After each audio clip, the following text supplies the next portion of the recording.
Hola, soy el doctor Íñigo Gómez Ojinaga y en este vídeo vamos a hablar un poco de lo que yo considero el descalabro de la medicina oficial a día de hoy.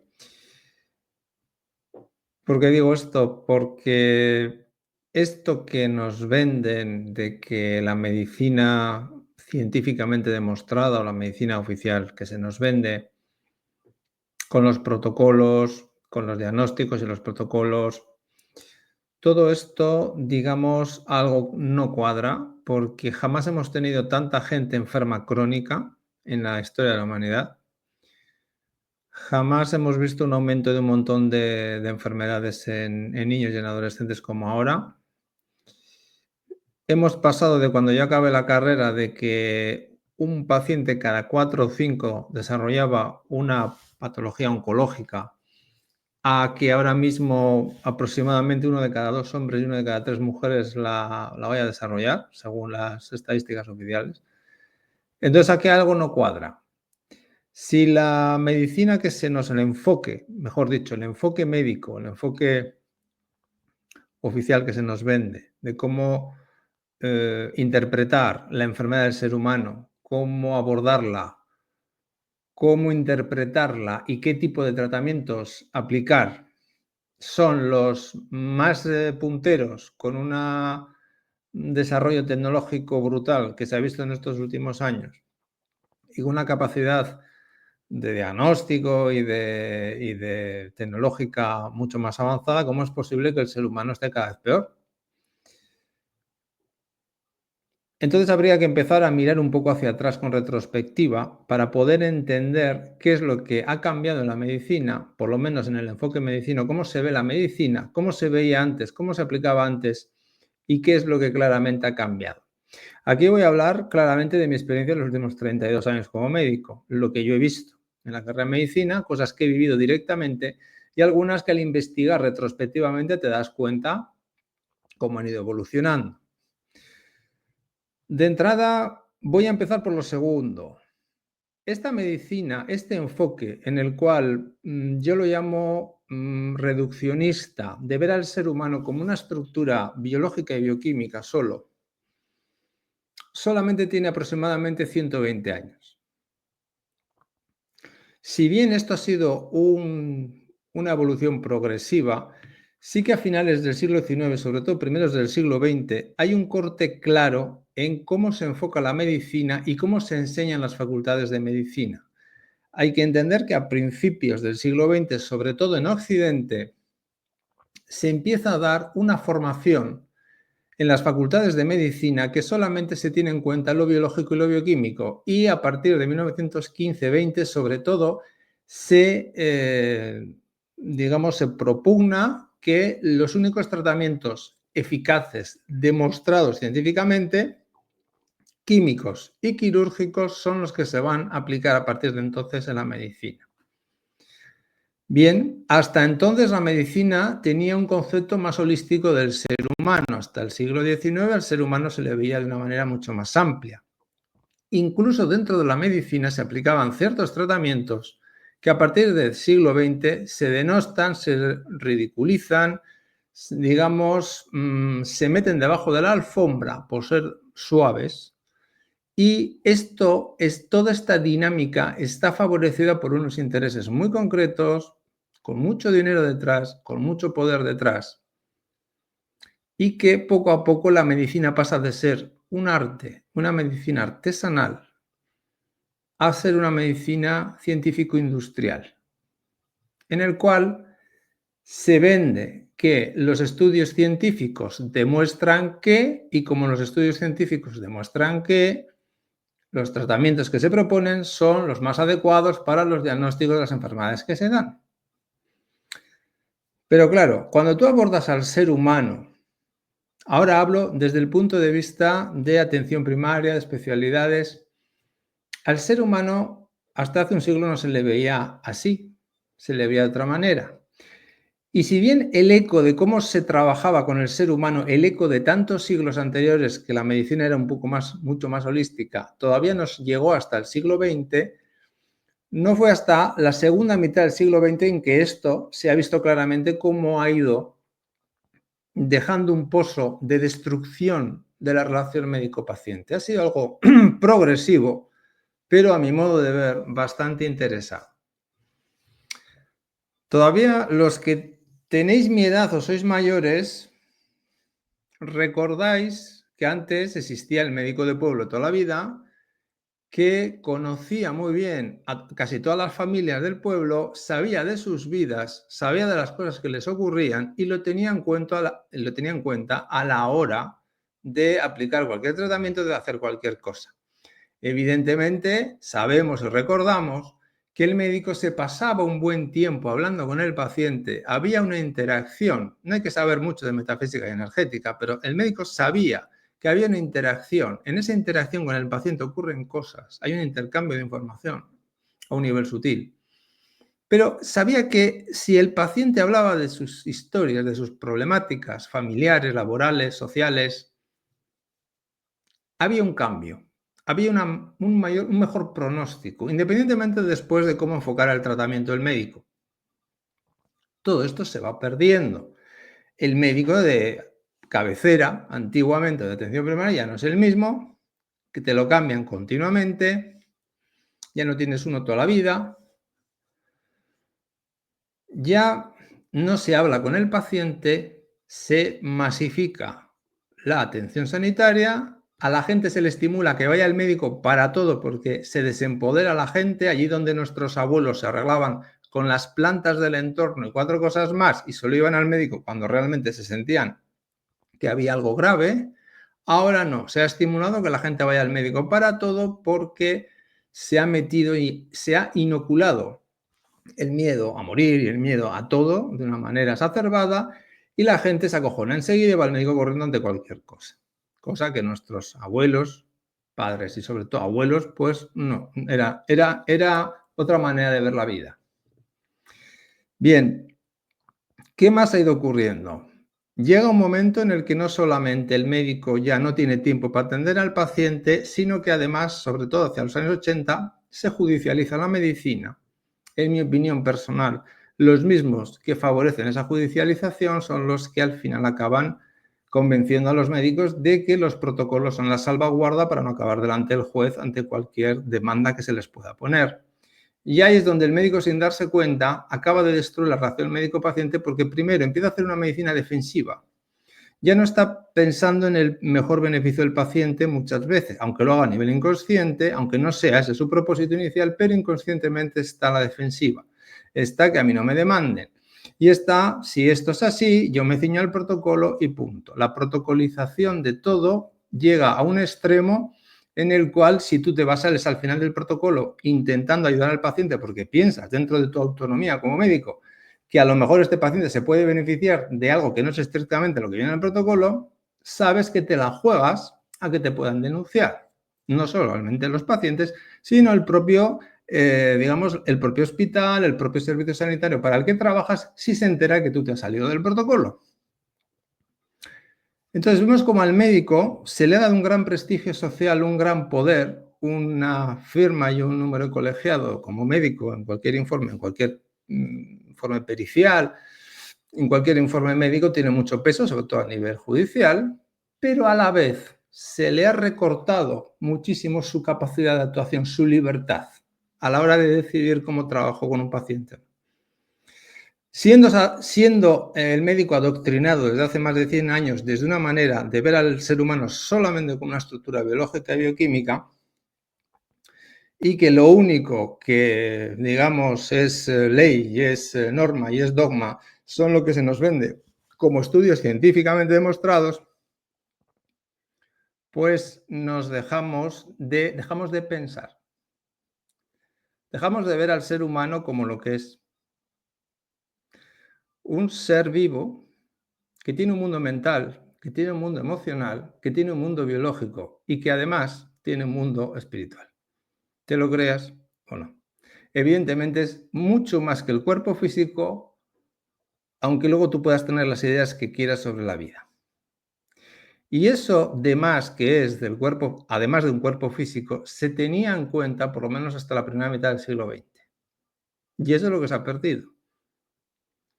Y eso enlazaría con una estructura del ser humano, que esto lo dejo para un vídeo siguiente, en la que hablaremos con un poco de más de tiempo sobre la estructura tal como yo la he podido investigar y sobre todo comprobar en consulta, por lo menos la evidencia clínica que tengo yo personalmente, que es lo que intento transmitir en todos mis vídeos.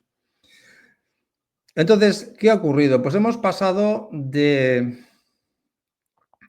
atender al paciente y preocuparnos por él, desde luego, de haber muchos médicos vocacionales, a haber médicos que entran a la carrera de medicina solamente porque tienen una nota muy alta de selectividad y de bachiller y de selectividad, y no hay ningún filtro tampoco en cuanto a empatía emocional, inteligencia emocional, es decir, tú tienes una media alta, puedes entrar. ¿Qué es lo que ocurre? Que mucha gente vocacional, que quiere ser médico porque tiene una gran vocación de que desde pequeñito, a lo mejor es lo que ha querido hacer siempre, no entra en la carrera. Y entra mucha gente que por muy cerebritos que sean, tal vez el último sitio donde tenían que haber entrado es en la carrera de medicina.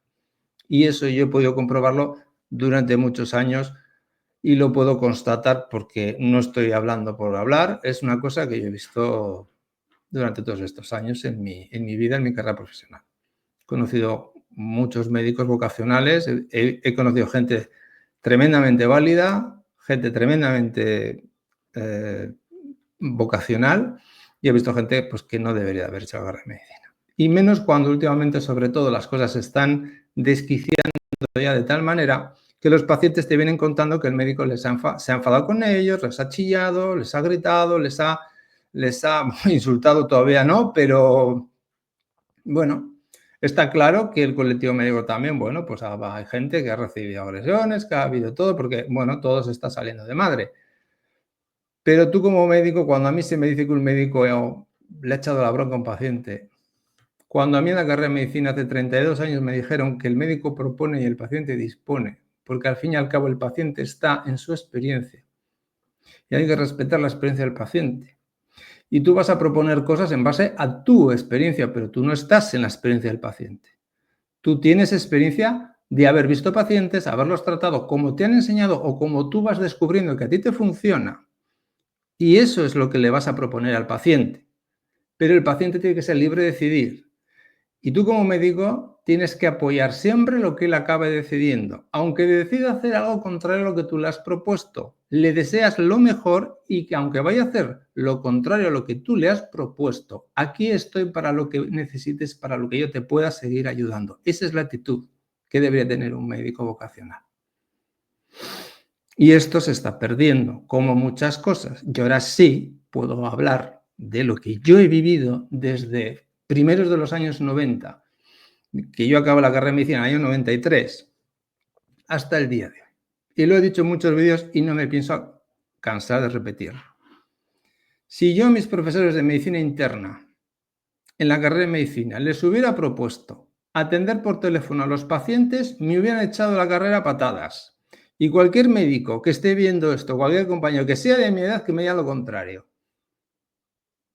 Realmente esto no se hubiera permitido jamás.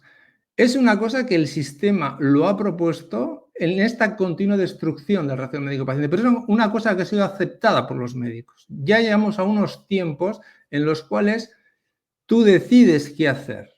Tú eres el responsable de lo que haces en tu consulta, tú eres el responsable de lo que haces en tus pacientes.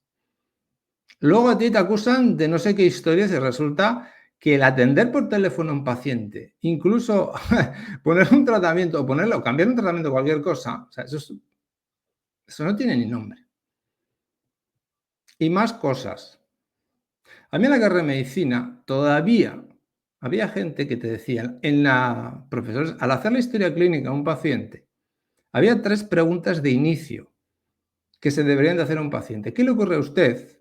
¿Desde cuándo? Y la tercera, que ya no se hace, yo no la hago en ningún lado. ¿A qué lo atribuye usted? Fijaros bien, el eco que quedaba de cuando en medicina se preguntaba a un paciente, ¿ha pasado algo justo antes de que tú empezaras a sentirte mal? Si esa pregunta se siguiera haciendo, que yo la hago muchas veces en la consulta, habría muchos pacientes que a lo mejor no la asocian con nada, pero otros sí, y te cuentan, pues desde que empecé el divorcio, desde que se murió mi padre, desde que se murió mi madre, desde que hubo un fallecimiento, desde que hubo algún impacto emocional importante, semanas, días o unos meses, unos pocos meses antes de empezar con esa sintomatología, ahí tienes pistas de cómo ese paciente está manifestando un proceso que ha podido empezar en otra parte de su estructura, de su esfera emocional o mental, y le está manifestando también en la física. Con la formación que se nos da en la carrera de medicina en los últimos 100 años, está claro que hay una parte, hay una faceta en la cual esa formación es claramente prioritaria, que es cuando el cuerpo físico tiene una urgencia real, una urgencia biológica.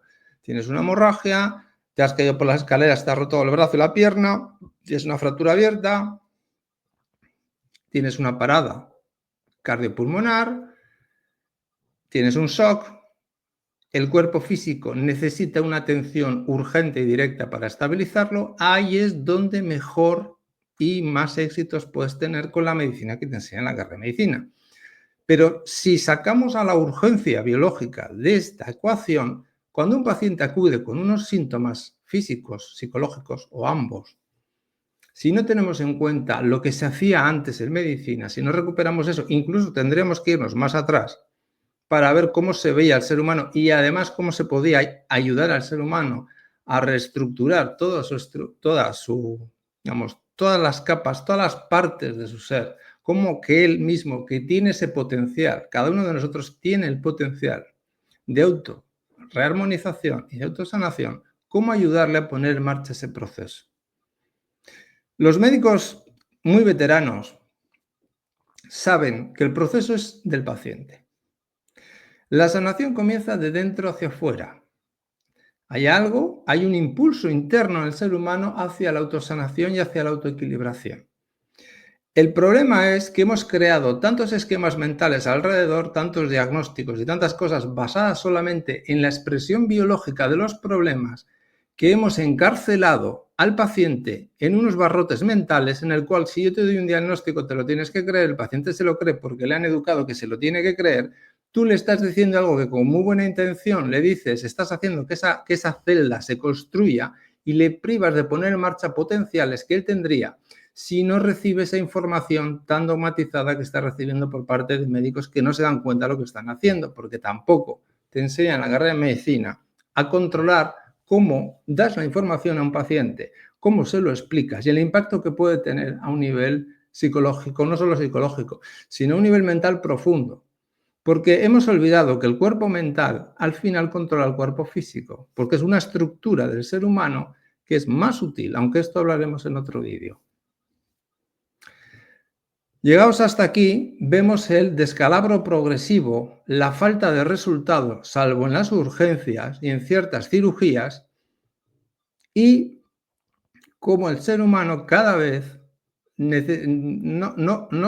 soluciona menos sus problemas con estos enfoques, porque estos enfoques nunca fueron reales. Estos enfoques son más bien artificiales. Es un enfoque en el cual al ser humano se le ve de una manera muy parcial y muy restringida.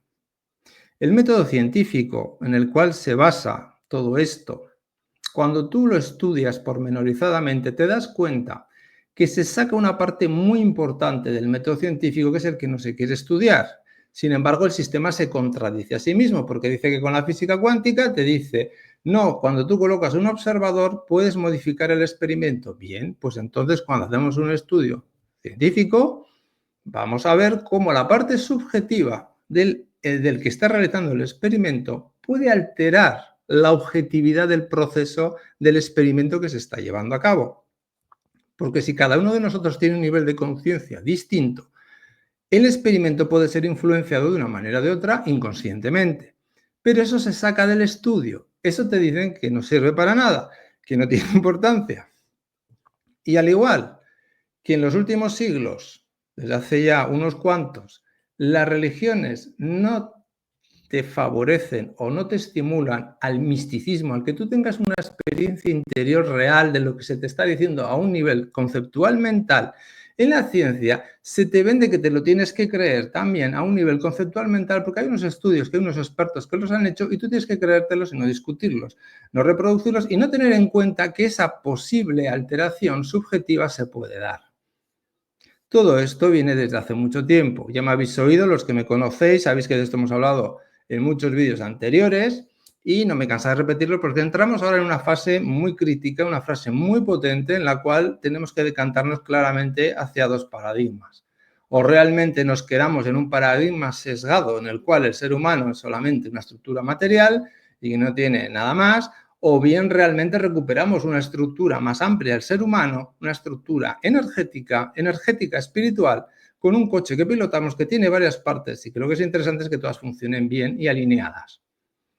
Y ya eso lo iremos dejando para los próximos vídeos. De momento, este tenía el objetivo de comentar un poco dónde estamos en este momento, por lo menos cómo lo veo yo en mi profesión, de dónde venimos y cómo hemos llegado hasta aquí, por lo menos en los últimos 100 años, y eso nos da pie para intentar entender por qué hay que recuperar cosas que se hacían siglos atrás, que funcionaban, volver a ponerlas aquí a día de hoy, juntarlas con aquellos otros desarrollos que sí nos van a seguir valiendo de cara a un futuro e intentar llevar todo esto mucho más allá y empezar realmente a ver al ser humano como es y entender cómo funciona realmente para poder ayudar y potenciar todos esos procesos y todas esas capacidades que todos tenemos y se nos han negado ya desde hace demasiado tiempo y ya no podemos seguir sosteniendo una mentira tan grande como creer que el ser humano es algo solamente puramente material, porque esos esquemas y esas cosmovisiones empiezan a caer a pedazos. Bueno, por hoy, vale, con esta información, este vídeo, vamos a parar aquí. Muchas gracias por vuestra atención, los que habéis aguantado hasta el final. Como siempre, fuerza y honor a todos, hermanos. Nos seguimos viendo en el camino. Hasta la próxima.